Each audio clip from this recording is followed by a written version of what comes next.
Hello, fellow small-town sleuths. Welcome to the Cozy's Calendar, where we transform unsuspecting national holidays into unhinged cozy mystery pitches. We're celebrating Independence Day, and if you've been following this channel, you know exactly what that means. Someone's about to die over fireworks and apple pie, and we're here for it. Stars, stripes, and suspicious deaths. Finally, a mystery that understands that patriotism and murder go together like apple pie and arsenic.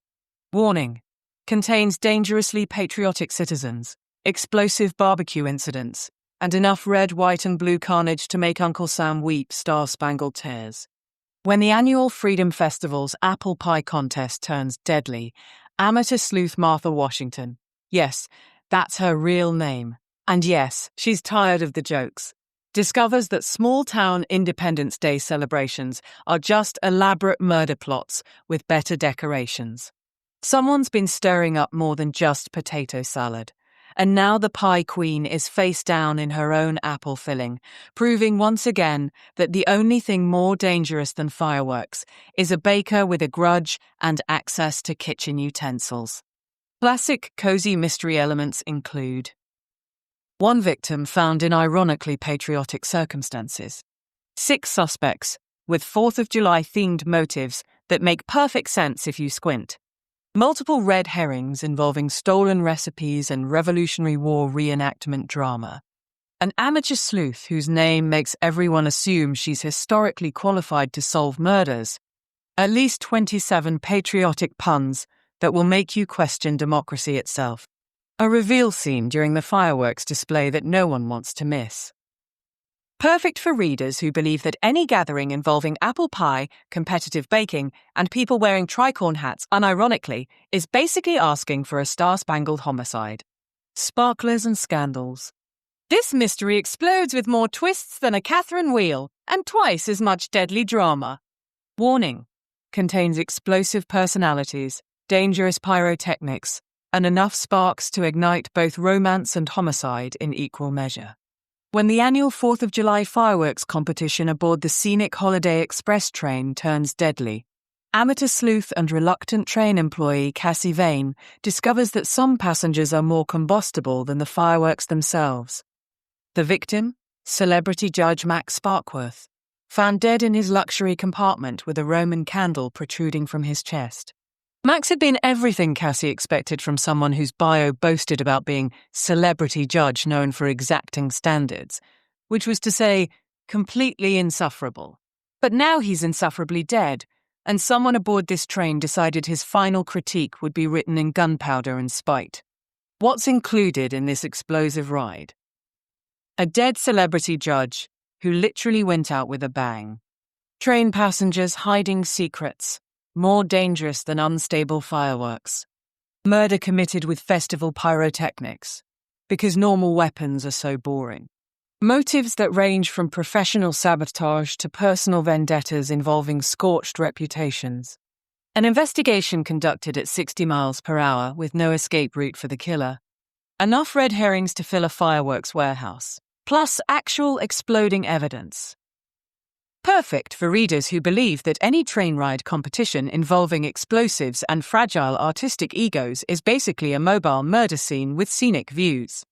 Star-spangled soliloquy. This community theatre production has more drama offstage than on, and the body count is definitely not in the script. Warning: contains theatrical personalities, weaponized props, and enough backstage drama to make Shakespeare's tragedies look like light comedies. When the Millbrook Community Theatre's patriotic production of 1776, the musical, but with more singing, turns deadly, box office volunteer and amateur detective Jenny Hemingway realizes that someone's been rewriting the script to include actual murder. The victim, director Reginald Hamsworth III, found dead center stage during dress rehearsal, dramatically draped over a papier-mâché Liberty Bell with a very real Revolutionary War bayonet lodged in his very theatrical heart. The show must go on, but apparently so must the killing, as Jenny discovers that community theatre politics are deadlier than any war for independence ever fought on American soil. Behind the curtain, you'll discover a pretentious director who method acted his way to the morgue, Cast members with enough grudges to fuel a Shakespearean revenge plot. Props that double as period-appropriate murder weapons. Understudies who really, really wanted those leading roles. Secret twins who've been switching roles without anyone noticing. Creative differences settled with historically accurate violence. Opening night that becomes closing night. Permanently. Perfect for readers who understand that any group of amateur actors passionate about historical accuracy and creative control is basically a powder keg in period costume. Float your way to murder. This parade has more floats than the Macy's Thanksgiving Day spectacle and more bodies than a Civil War battlefield. Warning. Contains competitive crafting, weaponized decorations, and enough small-town rivalry to make the Hatfields and McCoys look like best friends having a minor disagreement. When the Independence Day parade float competition turns deadly, parade coordinator and amateur sleuth Betty Barnaby discovers that someone's been decorating with more than just crepe paper and patriotic spirit. The victim? Float judge and former beauty queen Melody Salter, found dead by the Bald Eagle mascot aboard the Spirit of 1776 float, with a flagpole through her sequined sash. What started as friendly neighborhood competition has turned into a red, white, and blue bloodbath, as Betty realizes that float builders will do anything to win that coveted, most patriotic trophy, including eliminating the competition permanently. This star-spangled murder mystery delivers. One beauty queen whose final crown was made of rhinestones and regret. Neighborhood rivalries spanning decades of parade competition. Float builders who take patriotic spirit to murderous extremes. A killer who proves that glitter guns can be more than decorative. Small-town secrets hidden beneath layers of red, white, and blue tissue paper.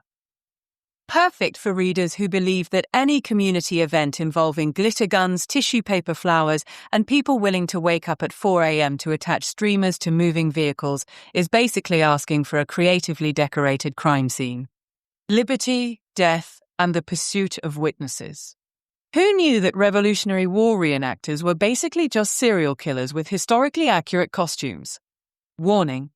Contains obsessive historical accuracy, weaponized muskets, and enough colonial roleplay to make the Founding Fathers spin in their graves at maximum RPMs.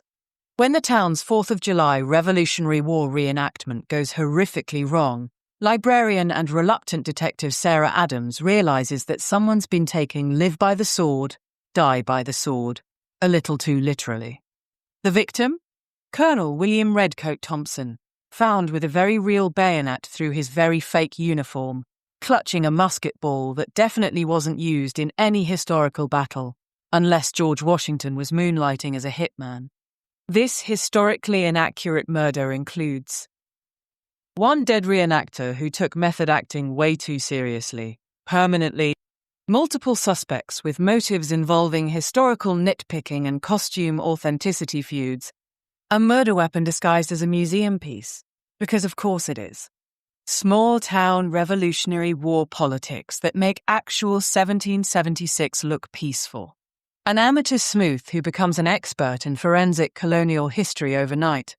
Red herrings involving counterfeit artifacts and plagiarized historical dissertations. A killer reveal during the Battle of Lexington recreation that definitely wasn't in the original script.